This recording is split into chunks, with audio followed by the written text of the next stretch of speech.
Sipsters. Welcome to episode number 52 of the Sippin' on the Stories podcast with me, Mandy Corey, your host. I'm so delighted that you are here for this episode that makes it officially be a whole year of the Sippin' on Stories podcast.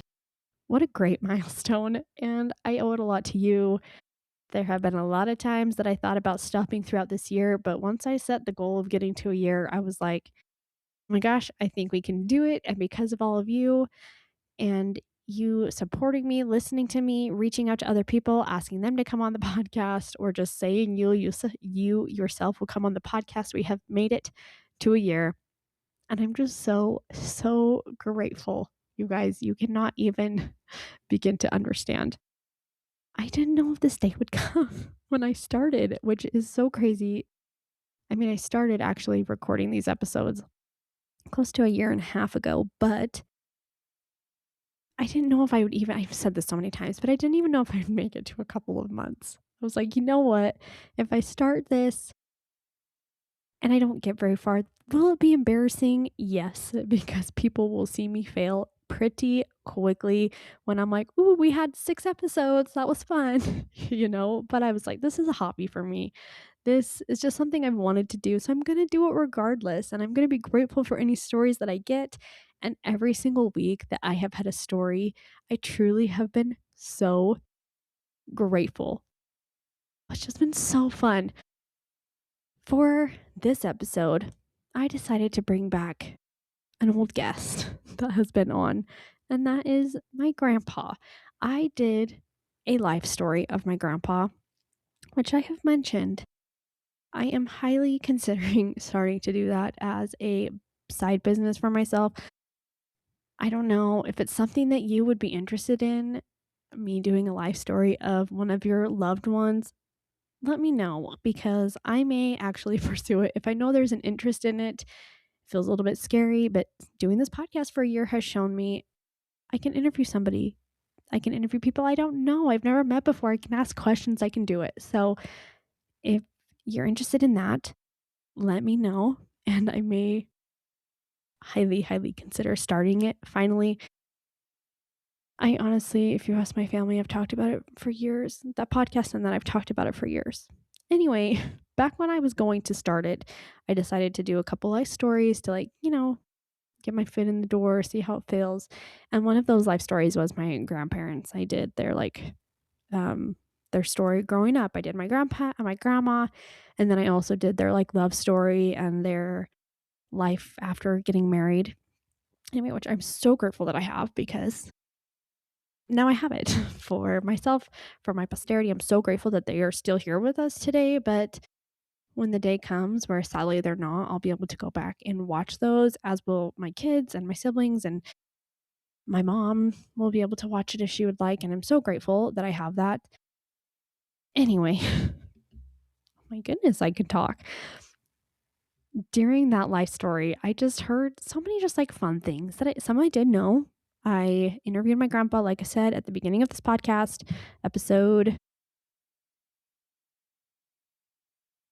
number 4, where I interviewed him about working for Walt Disney at Disneyland and doing the architecture behind the clock tower for It's a Small World, also doing parts of Pirates of the Caribbean. I just talked to him about that. So I already did know that. If you're interested in listening to that and you haven't yet, go back and listen to it.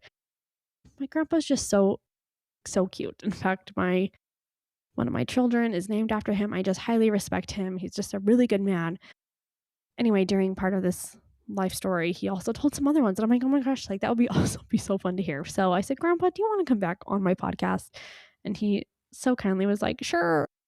So I interviewed him again, and he tells the story of a time that he was working putting out fires. So, or I guess not putting out fires. What is it called? I don't know what it's called, but it's when they're doing things to try and stop the fire from spreading. If you have seen, I talked about it in the episode, but I could not remember the movie. The movie Only the Brave, that has Miles Teller in it. It's about the true story of the Granite Mountain Hotshots, who was a crew of 20 firefighters from Arizona and sadly 19 of them died in a fire. But I'm assuming it was like the same sort of thing where they're like either trying to direct the flow of the fire or, like put branches where they need to, dirt where it needs to try and stop the fire from spreading. Anyway, he tells his story of that, a time that, well, I'm just going to let him tell it. I'm afraid I'm going to give away the whole story. So here's my grandpa to tell us another story. Also, stay tuned at the very end of the episode. After my grandpa talks, I do have a little announcement for you all. So go ahead, stay tuned, listen to that. Here is Leland.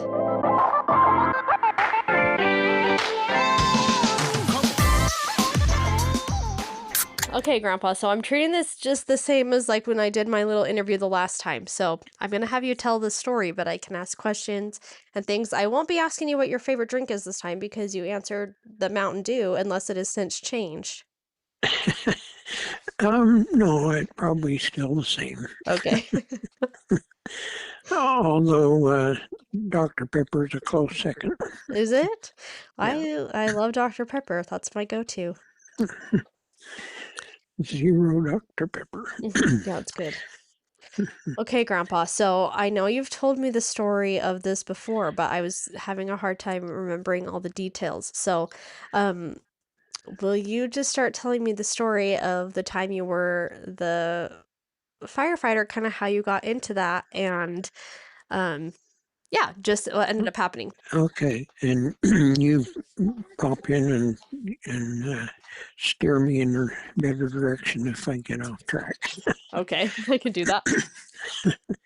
Well, I think I was 17 when this event happened, but as we were teenagers, if we wanted to, we could sign up to be on standby crews for the Bureau of Land Management, BLM, to help them put out range fires. Usually involved a shovel and a lot of smoke and things. But where was this at? Where were you living? In Shoshone, Okay. Idaho, and BLM, the region that we were part of, included all the land around Twin Falls and over into Burley and Gooding, Fairfield, so quite a large area. And they would give us a call, those who had signed up to do this. And we did it very happily because it was paid really good compared to mowing lawns or whatever. Do you remember what that pay was kind of like back then? Well, it seemed good at the time. Yes. If I remember right, it was $1.50 an hour, but I could be off by 25 cents one way or another. Oh boy, things are so different. But yes, we would happily work for 75 cents an hour on some farmer's field or whatever. So it was good money and fun work, interesting, challenging, sometimes a little scary once in a while, but a good way to make some money. Do you remember like most of the types of things that you would end up doing? Like some of the other scary things. Do you remember some of those? Some of the other times that we were called out.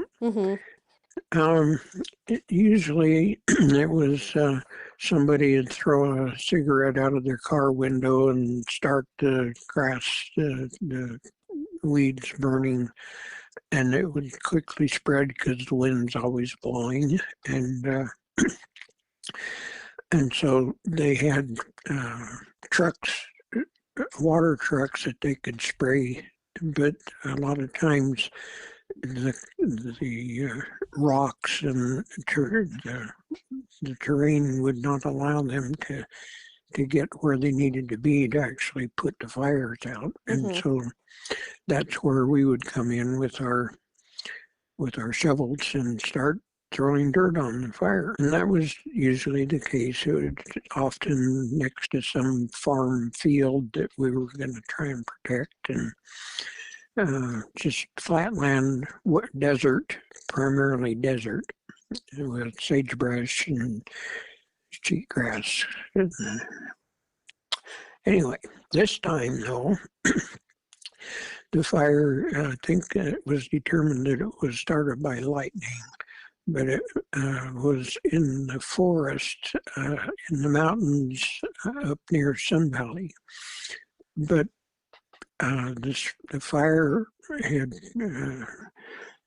spread to where it was not just on Forest Service land, but was on Bureau of Land Management managed land. So they called us in. There were, I don't know, 3 or 4 of us that they called up and took us up to the camp, which was in the mountains in the middle of the forest. But I think largely because there were 2 government agencies involved, there was a lot of confusion and chaos, and Yeah. it wasn't very well organized. But they formed us into groups. My group, I was the only teenager. The others were guys that were in their late 30s, early 40s mostly. And I've been trying to remember, it seems to me like our group had about 12 in it, but for some reason that's gotten a little fuzzy in my memory. It's been a little while, Grandpa. Yeah, a little while. Like, what, 75 years or something? Anyway, they were trying to plan where we ought to be the most productive to try and contain the fire. And they said, you go up this canyon, this valley, and when you get to the ridge, you on the other side of that ridge will be a fire that you need to be working to contain. And the crew besides me were people that had the right kind of tools. As I recall, all I still had was a shovel. but we hiked up this canyon. It took a long time to get there, to get to the ridge. It was getting dark by then. And on the way up, we had been in touch by radio with people trying to run the show. And they were trying to keep us aware of where the fire was and when to expect to need to go to work on it. By the time we got to the top of the ridge, for some reason, our communication, we lost contact with them.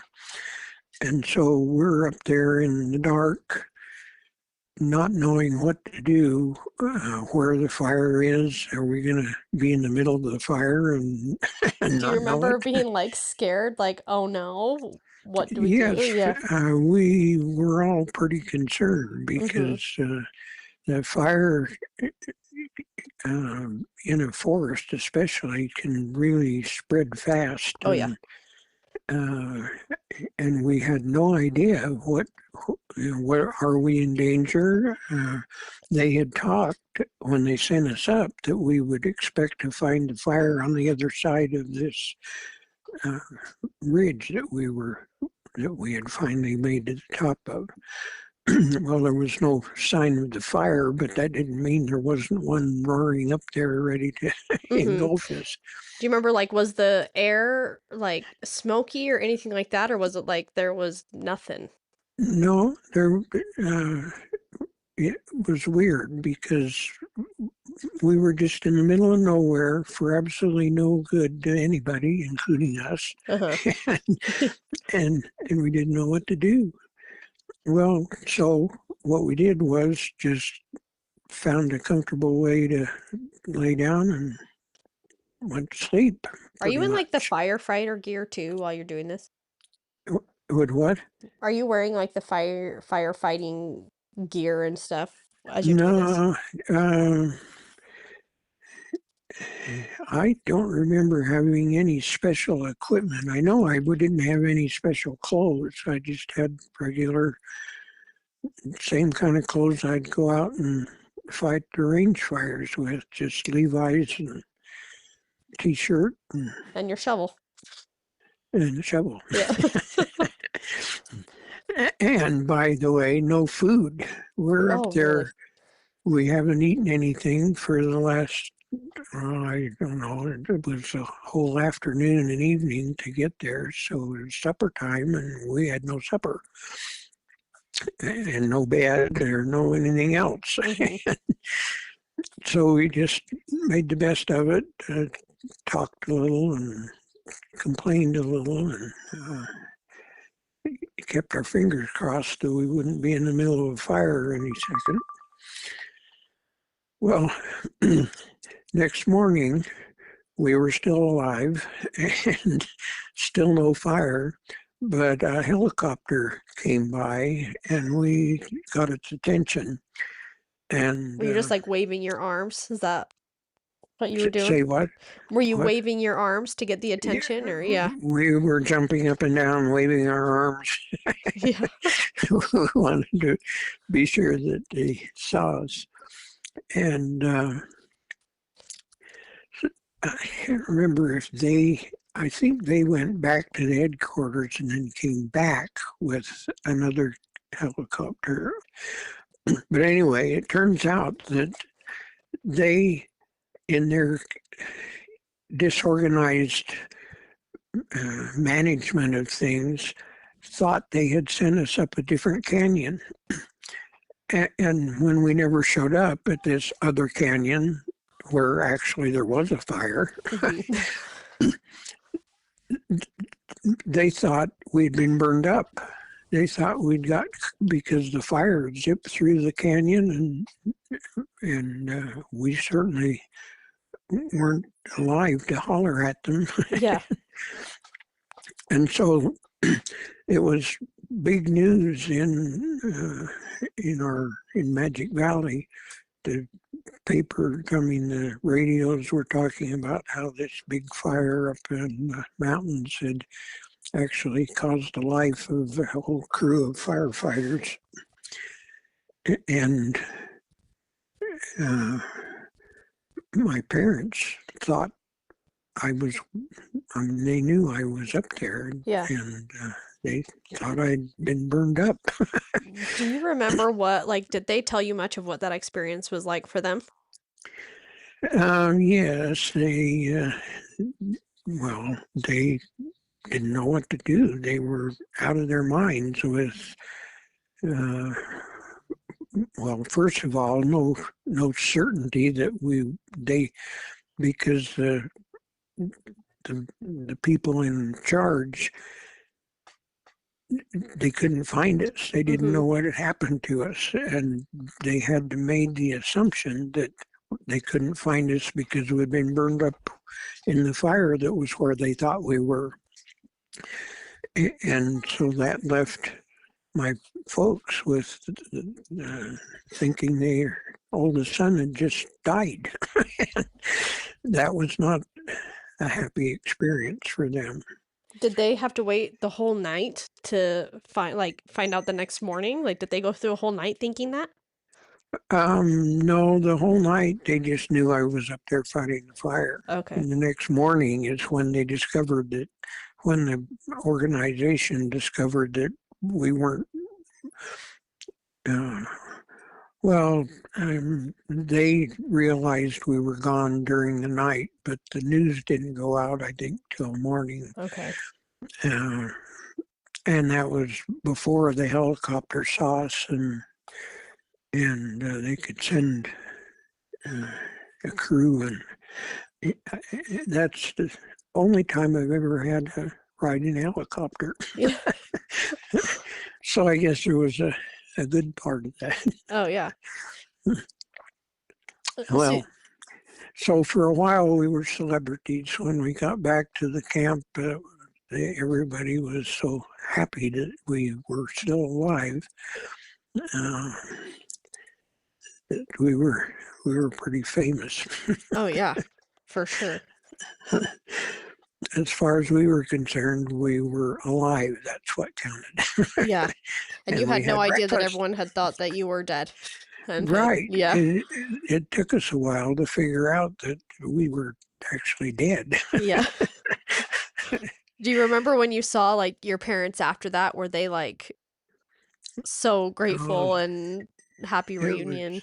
it was well, I don't know how to describe how emotional that was.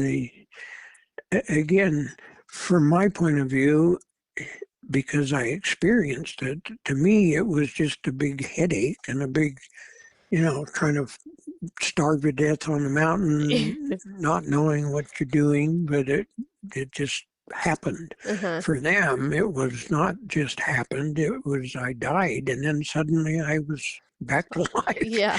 I can imagine. I can't even think of what that would have been like for them. Yeah, and I can't think of it either, because to me it just was part of life, and Mm-hmm. I was certainly.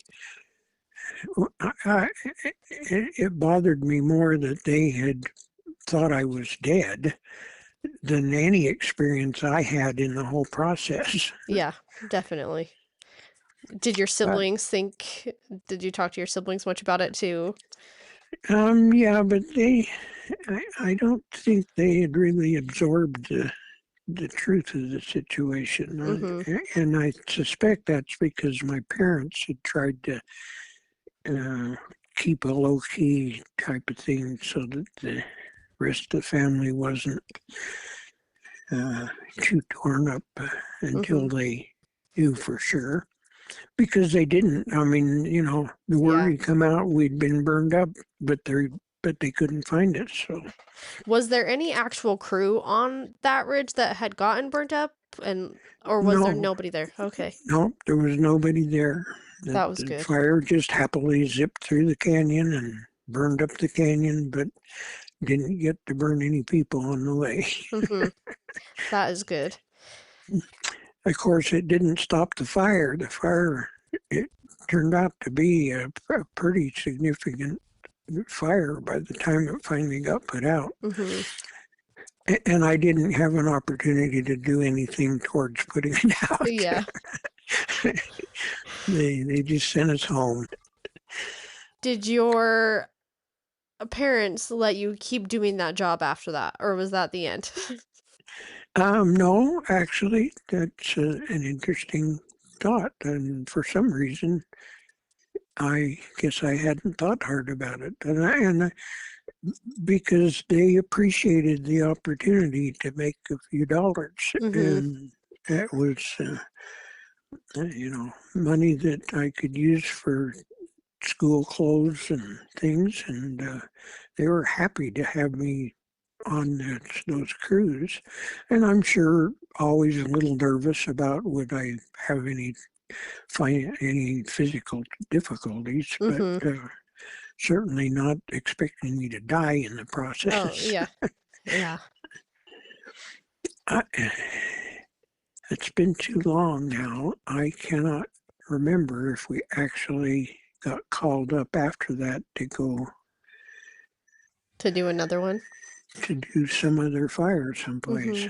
Definitely not any that were No, a big nothing that was newsworthy in the event like mountains. that. Yeah. Yeah. Well, it's been a interesting memory to have in the back of my mind. Yes.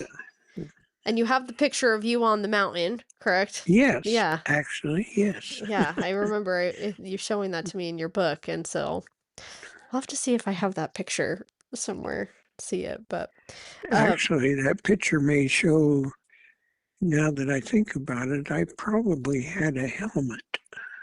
oh, really? So that's good. You had something. I kind of think I had a helmet and maybe a jacket, Mm-hmm. because I know I normally just had a t-shirt And your and jeans. Levi's. Mm-hmm. Uh, but now that I think hard about it, I think they gave me a jacket and a helmet. Have you seen the movie? Oh, I can't remember what it's called. But it's the movie about the group of firefighters that goes to put out that big fire and they end up dying in the process. Um, do you know what I'm talking about? It Um, has I oh, think I,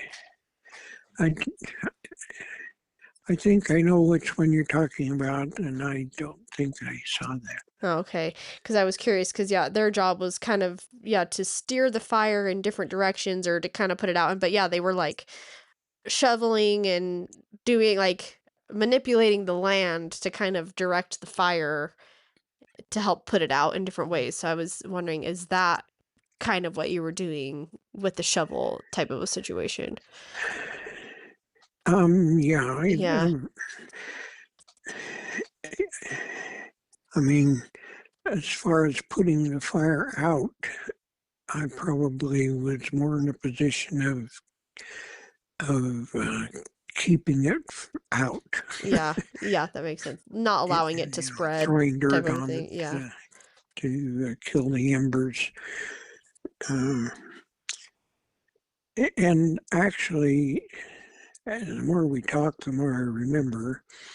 The crew was the charge of our crew was to actually cut a fire break. So the rest of the crew probably had power saws and axes and that sort of thing to where we could, as the fire it's uh, approaching, cut an area so that the flames wouldn't just keep spreading. Yeah.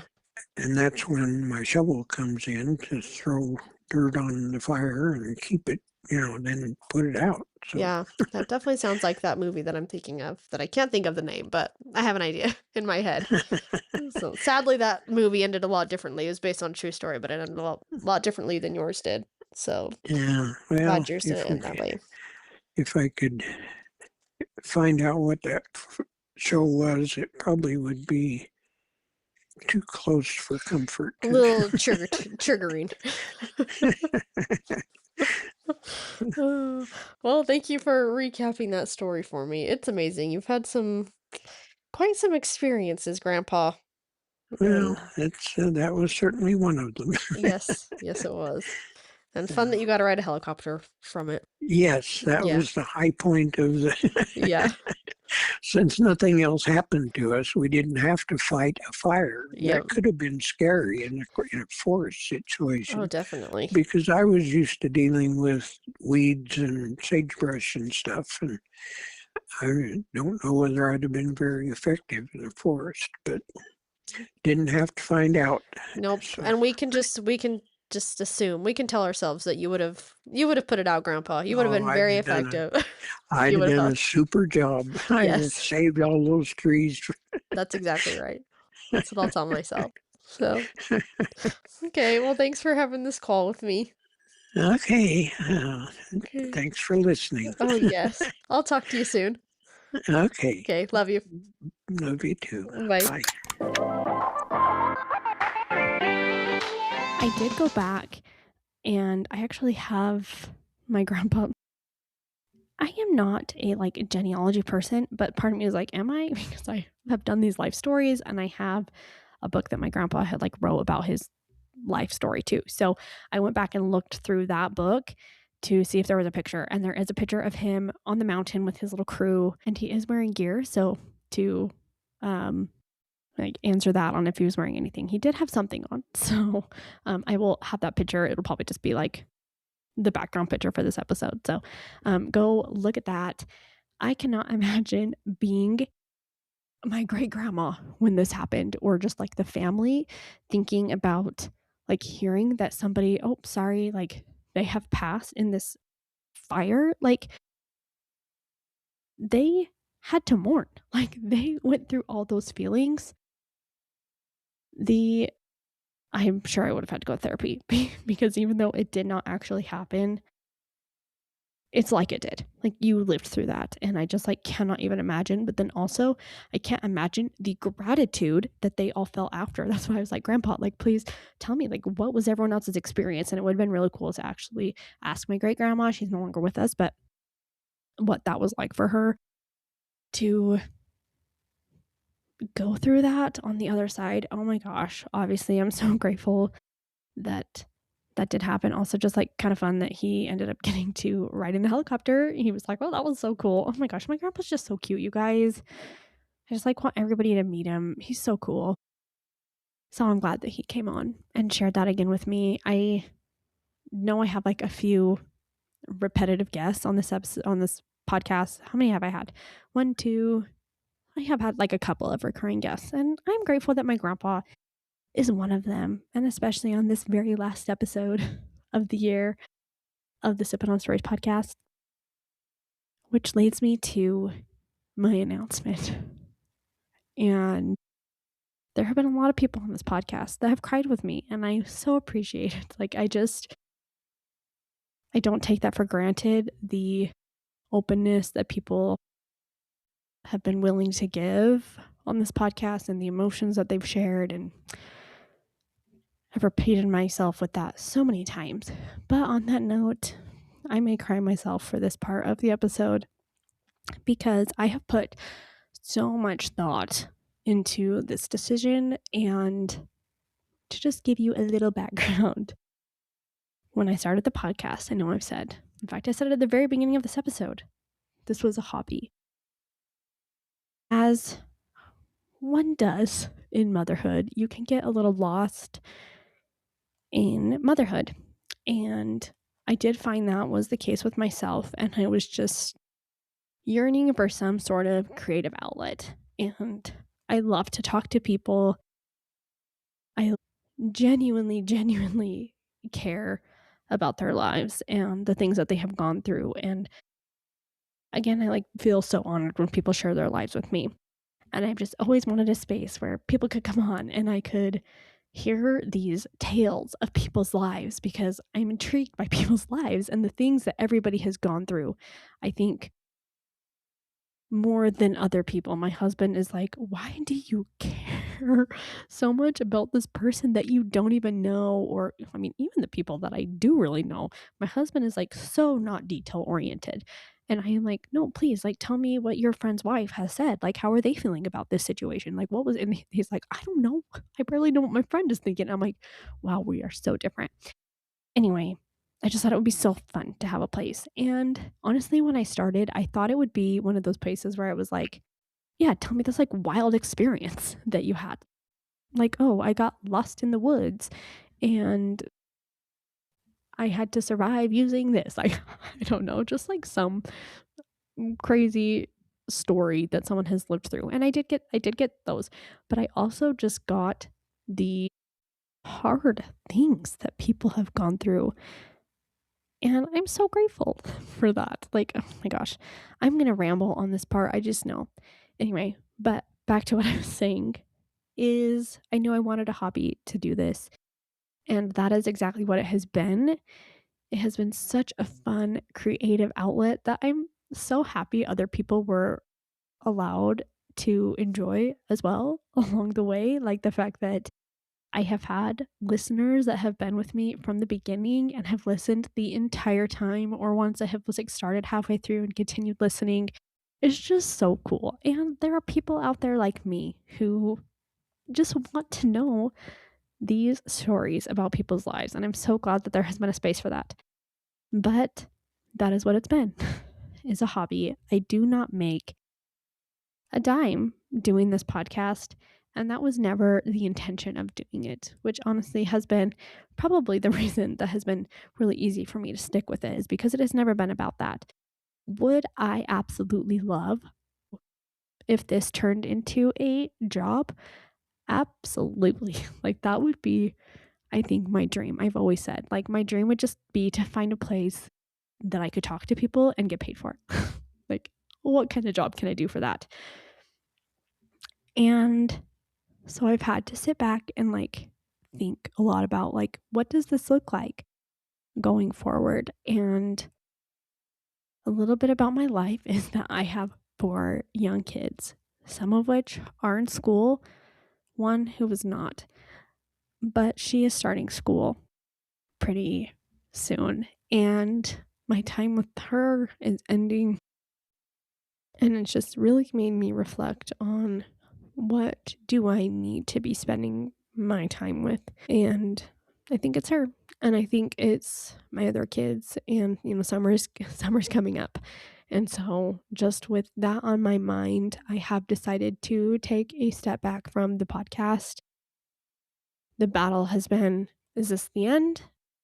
Is it just a pause? What is it?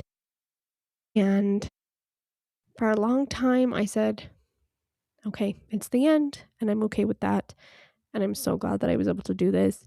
Now that I'm here, I am calling it a break. I am calling this first year season 1 of the Sippin' on Stories podcast, and I plan to be back with the season 2. When that will be, I'm not sure. I am going to allow myself the time that I need to pour into my kids, my relationship, my home, and see where that takes me.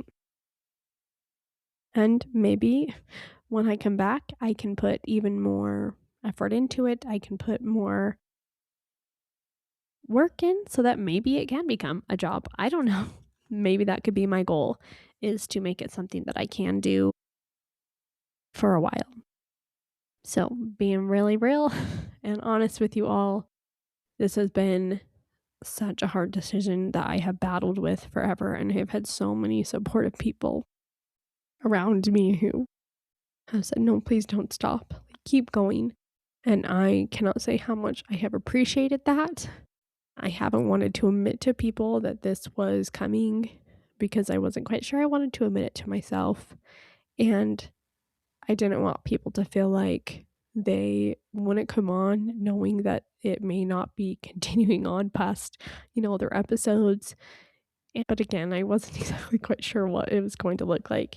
But I'm finally putting it out there, and I'm letting you know that this, while I hope to not be the last episode forever, is going to be our last episode for a minute. So once again, I so appreciate you being here. I still have people that have filled out my form saying that they would come on the podcast, that have messaged me to say they would come on the podcast. There are still stories out there. And if you are one of those people, I'm not deleting those forms. I am keeping them so that I have you on file for the next time. And hopefully you'll still be interested in coming on. If you want me to continue this podcast and you feel like, wait, no, like, I still have a story that I would like to share, whether it is like just a wild, crazy experience, a hard thing that you've been through, a learning experience that you've been through, whatever it is, still fill out my form, because when I come back, I'm going to want a list of them already ready to go. And I will say the hard part too about this podcast, and a reason why I'm giving myself the permission to take a break, as fun as it has been, it has also been really hard. There have been seasons, I guess I can't say seasons because I'm calling this season 1. There have been periods of time where the people are coming to me with their stories. And I love that. There have also been seasons of time that I don't know if there's going to be an episode the next week, and finding those episodes and whatever is challenging, and it takes a lot of time to edit and put it out there. And I am so bad at social media, but that's been hard too, just keeping up with all of it. But if you love this podcast. If you want this podcast to come back for a season 2, please let me know. I'll still be checking up on the Sippin' on the Story podcast Instagram page to see what's happening. Reach out to me. Let me know. And hopefully we'll be back. Okay. Sipsters, I love you. I appreciate you. This last year has been such a good experience that I will never forget. So I normally say I'll be back for another episode. This time I will not. But I hope you have a fabulous week, spring, summer, day, all the things. Love you, Sipsters. I'm signing off.